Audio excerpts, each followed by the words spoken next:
Our next speaker, more, is Rabbi Arthur Waskow, which I think probably most of the folks in this room are familiar with. Yes. And Arthur is a lifelong, also another lifelong movement activist who was a part of the anti-war, anti-racism DC delegation to the Democratic National Convention in 64 and 68, I believe. And has also written, how many here have read Arthur's writing? I'll probably, oh, yes. Yes, lots of hands. Arthur has written the Freedom Seder. He works on, what I'm really excited about, he's also doing Eco-Judaism through the Green Menorah, which I'm really excited about, the Shalom Center, as the work of late. He's the author of Down to Earth Judaism, Trees, Earth, and Torah, Atubat Anthology, Torah of the Earth, 4,000 Years of Ecology and Jewish Thought. He's a member of the Stewardship Committee of the Green Shemra, and we are really, really honored that Arthur is here. Arthur's requested to give his presentation sitting down. I think we will be more than happy to indulge him as such. Arthur Waskow. Thank you. Mic check. Mic check. Shalom. Shalom. Salam. Salam. Namaste. Namaste. Shanti. Shanti. Peace. Peace. Now, why did I do that?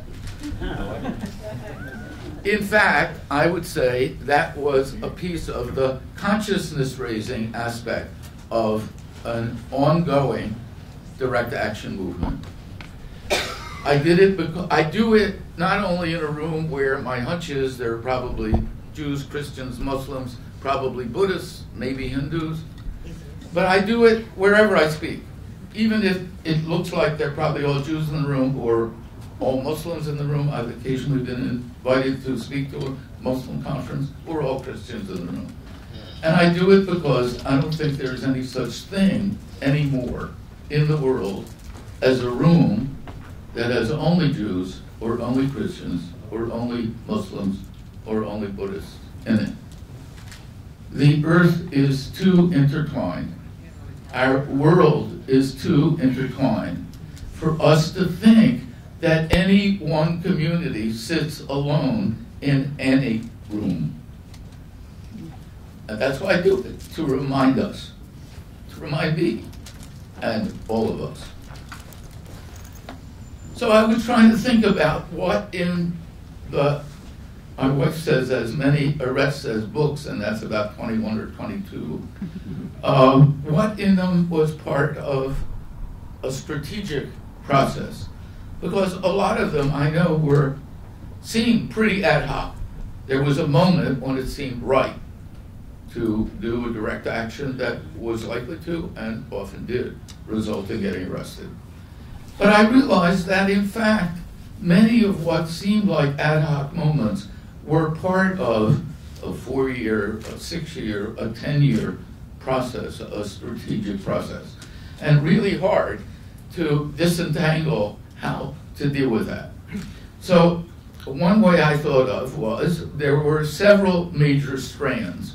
One was the strand of the southern and to some extent northern movement for ending segregation and possibly trying to end racism in the United States.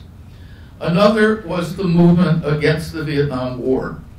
And since we've heard more about, and I think more not only tonight, but in general, about the civil rights movement, I think I'd like to talk about my experience in the other one. They were often, by the way, intertwined. By the late 60s, people were involved in both. When Dr. King, in 1968, exactly 1 year before he was killed, on April the 4th, 1967, at Riverside Church, addressed clergy and laity concerned about Vietnam and spoke out in a most vigorous public way against the Vietnam War, and more than against the Vietnam War, against, as he said, the triplets endangering American society: racism, militarism, and materialism. he already was part of an intertwining of the movements.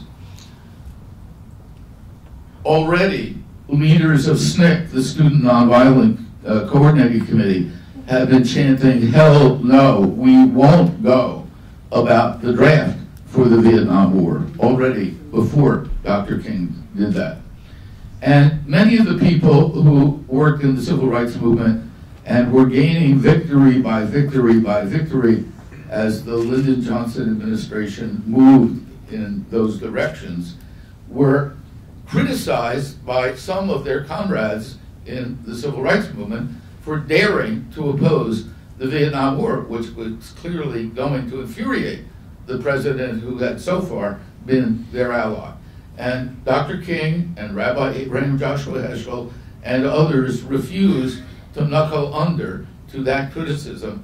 I've ended up thinking that when we talk about the prophetic vision and voice, there's one aspect of that that I think Quakers have made famous: speak truth to power. But there are two others that are really important. One is speak truth to the powerless. And the third is speak truth to your own supporters when they tell you to shut up. So, by late 1961, some of us in Washington had realized that the new Kennedy administration was moving in the direction of more and more U.S. troops into Indochina, into Laos, and into Vietnam. And we began, at first fairly quietly, to organize. By late 1964, after Lyndon Johnson escalated the war, the alleged attack on an American ship in a bay off Vietnam, which turns out to have been a lie, really a lie, the anti-war movement became far more public. And I remember being invited, more or less as a kind of engaged academic, sort of. I was at the Institute for Policy Studies, to speak at a model UN conference in North Carolina in the role of the Secretary General of the UN addressing the General Assembly. And I was supposed to talk about something, I don't remember what, and I did what I was supposed to do until about 6 minutes before the end of my time.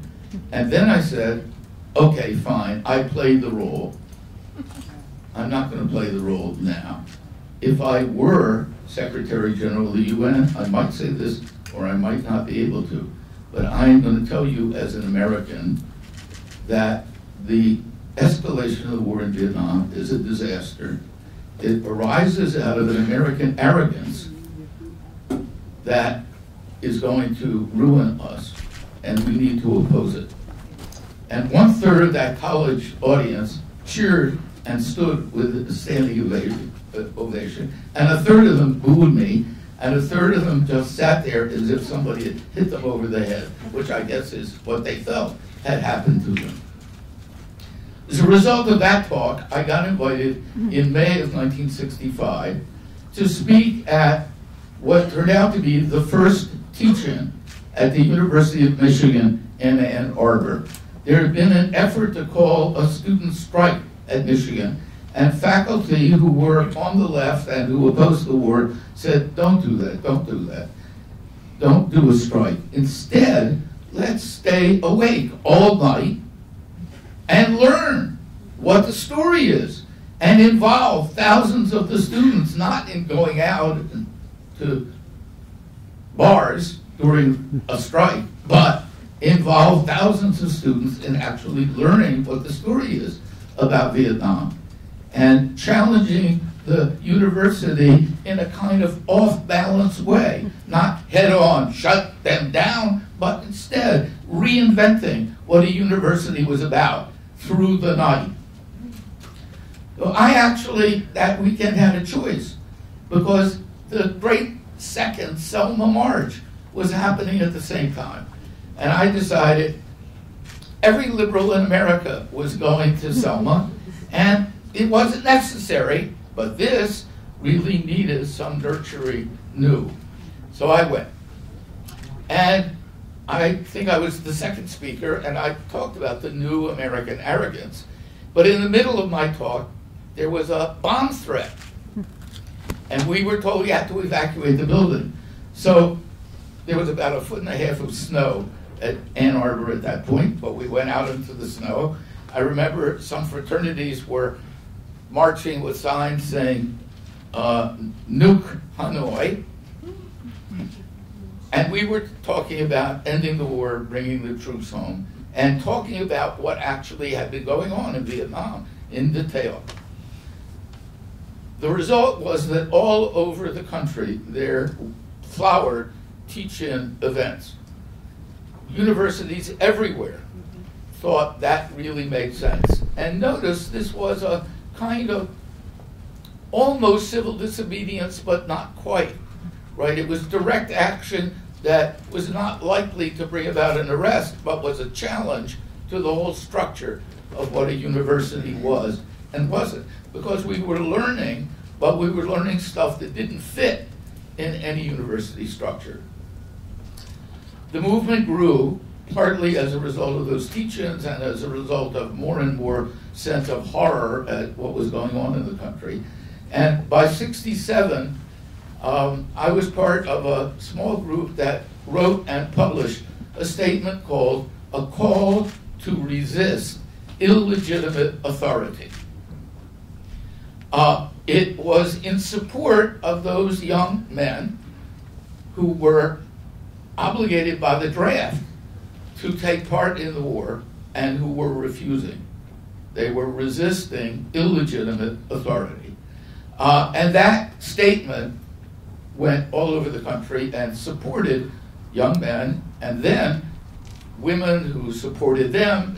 Women weren't being drafted, were barely in the armed forces at all at that point. So there was a wave of resistance to the draft as an aspect of resistance to the war. And one of the results of that was the indictment of Dr. Benjamin Spock, who was essentially America's grandfather. He had written all these baby-raising books, which most of the country used to raise their kids.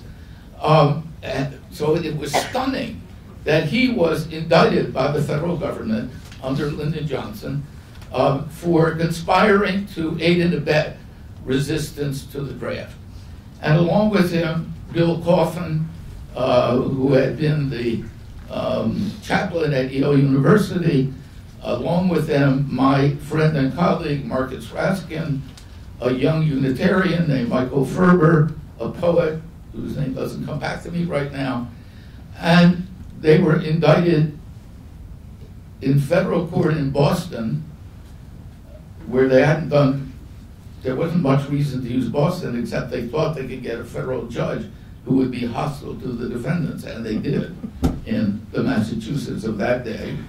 And there was a whole series of direct actions around the trial, including, again, not exactly arrestable direct action, but on the verge of it by the defendants themselves in court. Not as radical and confrontational as what happened in the Chicago trials several years later, but on the edges of that. Interesting side story. My friend Mark Raskin was charged in the indictment with doing stuff that he didn't in fact do. I did. And we did this stuff, or I did it, he was there, but not doing exactly the same thing. Inside the Department of Justice, bringing 1,000 draft cards that people had turned in, it was supposedly illegal to not carry your draft card. And we brought 1,000 of them that people had turned in, refusing to carry.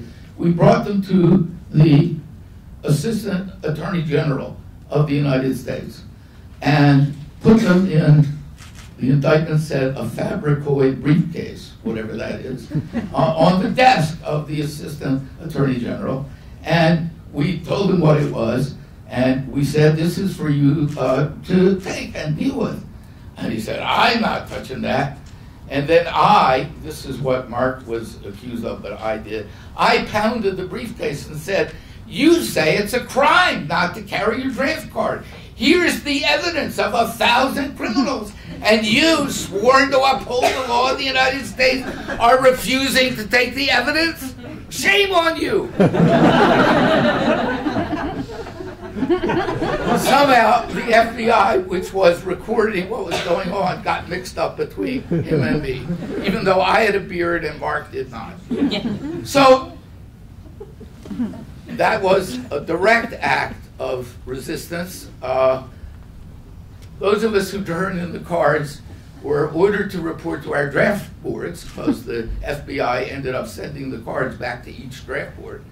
And I was ordered by my draft board in Baltimore, where I hadn't lived for about 20 years, to appear because they had reclassified me 1A.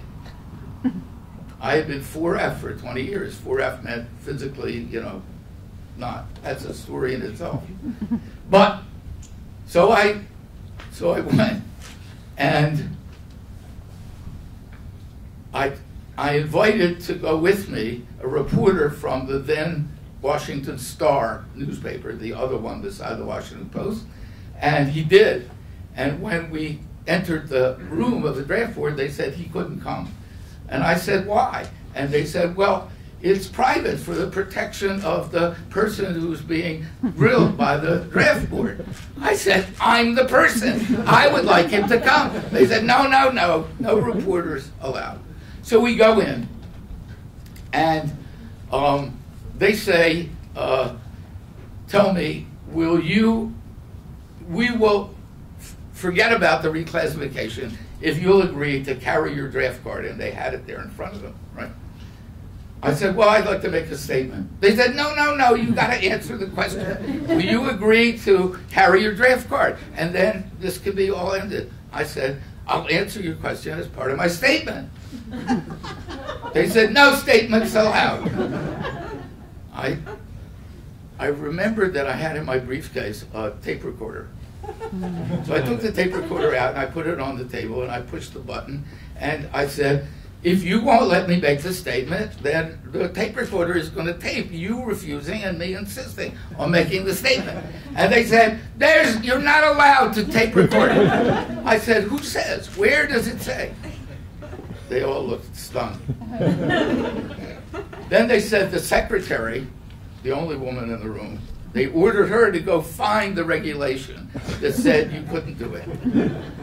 Meanwhile, I'm looking at my tape recorder and I realize the microphone's not attached. It's spinning around like a gun with blanks. And I rummage in my briefcase and I don't have the microphone. But they don't know.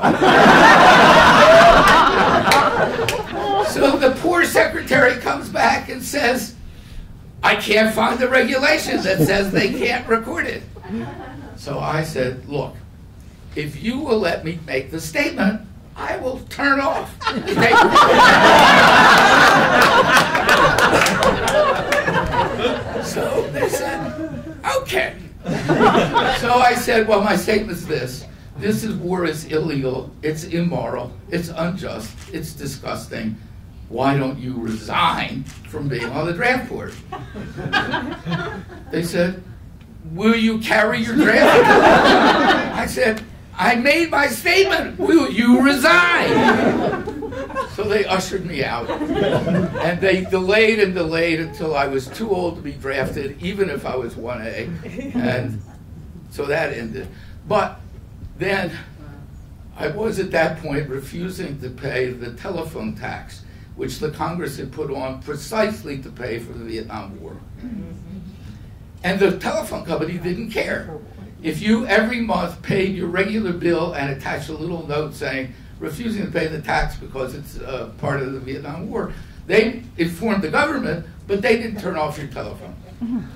So I did this for months and months and months. It was only about, 90 cents each time, something like that. And then I get a call from the IRS. We understand you're not paying the tax on your telephone. I said, that's true. They said, well, we need to have a conversation. I said, okay, good. Why don't you come where I work at the Institute for Policy Studies, this progressive think tank, right? And they said, you want us to go where you work? Because nobody ever wanted the IRS to come where they work. That was going to shame somebody. I mean, terrible, guilty. So I said, yeah, that's fine. So they said, okay, we made a date. And then I sent a memo around the Institute saying we're going to have a seminar on the ethics of tax resistance. And the seminar is going to have 2 guys from the IRS and me. Come! So about 35 people show up. These 2 guys are totally stunned. There was a good cop and a bad cop, right? The good cop was a young black guy, and he's kept saying, I understand how you feel about the war. I don't like it myself. But you can't just stop paying the tax. You got to convince Congress by legal democratic means. You got to convince Congress to stop the war. The other guy, the bad cop, was an ex-Marine. He said, oh, this is absolute nonsense. You're not allowed to do stuff like this. You got to pay the tax. And presumably between them, like good cop, bad cop, I was going to cave in. But I had 30 people in the room who were fascinated by this. All right, so I'm told it's about time to stop. What I think I want to communicate to you is there was a constant process.